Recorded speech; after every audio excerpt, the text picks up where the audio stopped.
বৈশাখ মাসের এই পচা গরমেও তোমার মেকআপ গলে যাবে না, তার 100% গ্যারেন্টি আমি দিচ্ছি। একটা ব্রাইডাল মেকআপের এক্সপিরিয়েন্স তোমাদের সাথে শেয়ার করছি, যেখানে মেকআপ করার সময় কোনো এসি ছিল না এবং মেকআপ হয়ে যাওয়ার পরেও ভেন্যুতেও কোনো রকম কোনো এসি ছিল না, সম্পূর্ণ এসি ছাড়া। বৈশাখ মাসে যেখানে সবচেয়ে বেশি গরম থাকে, সেই গরমের মধ্যেও একটা রুমে যেখানে জাস্ট একটা ফ্যান ছিল, আর সেটাতেও কিছুক্ষণ পর গরম হাওয়াই দিচ্ছিল, কারণ অবভিয়াসলি রুমটা একদম বন্ধ ছিল, কোনো হাওয়া পাসিং এর জায়গা ছিল না। দেখো তার সত্ত্বেও কত সুন্দর মেকআপটা গ্লো করছে এবং আমাকে দেখলেই বুঝতে পারবে কতটা পরিমাণ আমি ঘামছি। শুধু আমি একা নই, ওখানে যারা যারা উপস্থিত ছিল প্রত্যেকেরই প্রচন্ড সোয়েট হচ্ছিল, আর সাথে এত হেভি জুয়েলারি, এত হেভি ড্রেস নিয়ে ভাবো ব্রাইডের কি অবস্থা হচ্ছিল। তা সত্ত্বেও মেকআপ দেখো যথেষ্ট গ্লো করছে, মেকআপ একদমই সরেনি। আর ভালো করে লক্ষ্য করলে দেখতে পাবে যে ভিডিওর প্রথমে একদম বিফোর লুকে ব্রাইডের বা চোখটা একটু লাল হয়েছিল, কারণ হলদি রসমের সময় তার চোখে কিছু চলে গেছিল, যার জন্য কন্টিনিউয়াস তার চোখ দিয়ে জল পড়ে যাচ্ছিল। দেখো তাহলে মেকআপটা কিন্তু টিয়ার প্রুফ, প্রথম থেকে শেষ পর্যন্ত কন্টিনিউ জল পড়েছে।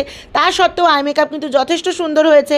এবং শেষেও দেখো যখন ভিডিও করছি আমি, তখন কিন্তু অনেকক্ষণ পর মেকআপ হয়ে যাওয়ার পর তখনও কিন্তু চোখের আই মেকআপ কোনোভাবে গলে যায়নি, বেস মেকআপও গলে যায়নি, অর্থাৎ ওয়াটারপ্রুফ, টিয়ার প্রুফ, সবই কিন্তু সোয়েট প্রুফও। আর এটা কিন্তু বলতেই হবে ব্রাইড ভীষণ সুইট ছিল এবং সে শেষ পর্যন্ত আমাদের সবার সাথে ভীষণ কোঅপারেট করেছিল।